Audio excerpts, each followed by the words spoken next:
ଦେଖନ୍ତୁ ପ୍ରାୟ ପ୍ରାୟ ପ୍ରାୟ ଆମେ ସମସ୍ତ ଡିଓ ମାନଙ୍କୁ ବାକି ମାନଙ୍କୁ ଆମର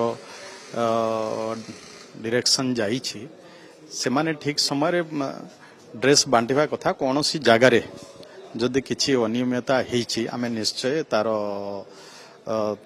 ତଦନ୍ତ କରିକି ସାଙ୍ଗେ ସାଙ୍ଗେ ତାର ପଦକ୍ଷେପ ନେବା ପାଇଁ ହେଉଛି। ବର୍ତ୍ତମାନ ଆପଣଠାରୁ ଶୁଣୁଛି ଆମେ ମୋତେ ତ ଯାହା ଖବର ଥିଲା ଯେ ଆମେ ପ୍ରାୟ ନାଇଁ କି ସବୁ ଜାଗାରେ ଆମେ ଦେଇଛୁ। କୌଣସି ଜାଗାରେ ଯେଉଁମାନେ ଏସ୍ଏଚ୍ଜି ଗ୍ରୁପ୍ ମାନଙ୍କୁ ଦିଆଯାଇଥିଲା ଏସ୍ଏଚ୍ଜି ଗ୍ରୁପ୍ ମାନେ ଯଦି କୌଣସି ଜାଗାରେ ଠିକ୍ ସମୟରେ ଯଦି ଦେଇନଥିବେ ସେଇଟା ଅଲଗା କଥା।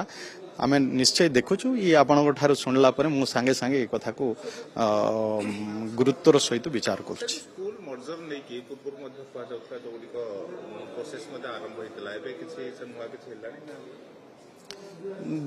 ଦେଖନ୍ତୁ ଯେଉଁ ସ୍କୁଲ ଗୁଡ଼ାକ ଆମେ ମାଗି ଦେଇଛୁ ଯଦି କୌଣସି ସ୍କୁଲ ଯଦି ଏଲିଜିବୁଲ ହେବ ତାର ଯଦି ସେମାନେ ଯଦି ରିପୋର୍ଟ ଯଦି ପଠାଇବେ ଯେ ପିଲା ଅଛନ୍ତି ସେ ସ୍କୁଲକୁ ଏଗେନ୍ ରିଓପେନ୍ କରିବାର ଆବଶ୍ୟକତା ରହିଛି। ଯଦି ଏଭଳି କିଛି ଅଛି ଆମେ କହୁଛୁ ସେମାନେ ଯଦି ଜିଲ୍ଲାରେ ଯେଉଁ କମିଟି ଅଛି ଜିଲ୍ଲା କମିଟି ଯଦି ତାକୁ ସେ ପ୍ରପୋଜାଲକୁ ସେ ରିପୋର୍ଟ ଯଦି ପଠାଇବେ SLC କୁ ତ ନିଶ୍ଚୟ ଆମେ ତାକୁ ବିଚାର କରିକିନା ସେଗୁଡ଼ାକୁ ରିଓପେନ୍ କରିବୁ।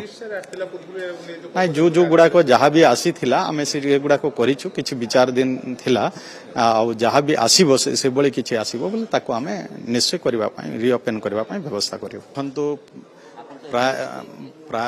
ପ୍ରାୟ ଆମେ ସମସ୍ତ ଡିଓ ମାନଙ୍କୁ ବାକି ମାନଙ୍କୁ ଆମର ଡିରେକ୍ସନ୍ ଯାଇଛି ସେମାନେ ଠିକ୍ ସମୟରେ ଡ୍ରେସ୍ ବାଣ୍ଟିବା କଥା। କୌଣସି ଜାଗାରେ ଯଦି କିଛି ଅନିୟମିତତା ହେଇଛି ଆମେ ନିଶ୍ଚୟ ତାର ତଦନ୍ତ କରିକି ସାଙ୍ଗେ ସାଙ୍ଗେ ତାର ପଦକ୍ଷେପ ନେବା ପାଇଁ ହେଉଛି। ବର୍ତ୍ତମାନ ଆପଣଠାରୁ ଶୁଣୁଛି ଆମେ ମୋତେ ତ ଯାହା ଖବର ଥିଲା ଯେ ଆମେ ପ୍ରାୟ ନାଇଁ କି ସବୁ ଜାଗାରେ ଆମେ ଦେଇଛୁ। କୌଣସି ଜାଗାରେ ଯେଉଁମାନେ ଏସ୍ଏଚ୍ଜି ଗ୍ରୁପ୍ ମାନଙ୍କୁ ଦିଆଯାଇଥିଲା ଏସ୍ଏଚ୍ଜି ଗ୍ରୁପ୍ ମାନେ ଯଦି କୌଣସି ଜାଗାରେ ଠିକ୍ ସମୟରେ ଯଦି ଦେଇନଥିବେ ସେଇଟା ଅଲଗା କଥା। ଆମେ ନିଶ୍ଚୟ ଦେଖୁଛୁ। ଇଏ ଆପଣଙ୍କ ଠାରୁ ଶୁଣିଲା ପରେ ମୁଁ ସାଙ୍ଗେ ସାଙ୍ଗେ ଏ କଥାକୁ ଗୁରୁତ୍ୱର ସହିତ ବିଚାର କରୁଛି। ସ୍କୁଲ ମର୍ଜର ନେଇକି ପୂର୍ବରୁ ମଧ୍ୟ କୁହାଯାଉଥିଲା ଯେଉଁଗୁଡ଼ିକ ପ୍ରୋସେସ୍ ମଧ୍ୟ ଆରମ୍ଭ ହୋଇଥିଲା, ଏବେ କିଛି ନୂଆ କିଛି ହେଲାଣି ନା? ଦେଖନ୍ତୁ ଯେଉଁ ସ୍କୁଲ ଗୁଡ଼ାକ ଆମେ ମାଗି ଦେଇଛୁ ଯଦି କୌଣସି ସ୍କୁଲ ଯଦି ଏଲିଜିବୁଲ ହେବ ତାର ଯଦି ସେମାନେ ଯଦି ରିପୋର୍ଟ ଯଦି ପଠାଇବେ ଯେ ପିଲା ଅଛନ୍ତି ସେ ସ୍କୁଲକୁ ଏଗେନ୍ ରିଓପେନ୍ କରିବାର ଆବଶ୍ୟକତା ରହିଛି। ଯଦି ଏଭଳି କିଛି ଅଛି ଆମେ କହୁଛୁ ସେମାନେ ଯଦି ଜିଲ୍ଲାରେ ଯେଉଁ କମିଟି ଅଛି ଜିଲ୍ଲା କମିଟି ଯଦି ତାକୁ ସେ ପ୍ରପୋଜାଲକୁ ସେ ରିପୋର୍ଟ ଯଦି ପଠାଇବେ SLC କୁ ତ ନିଶ୍ଚୟ ଆମେ ତାକୁ ବିଚାର କରିକିନା ସେଗୁଡ଼ାକୁ ରିଓପେନ୍ କରିବୁ।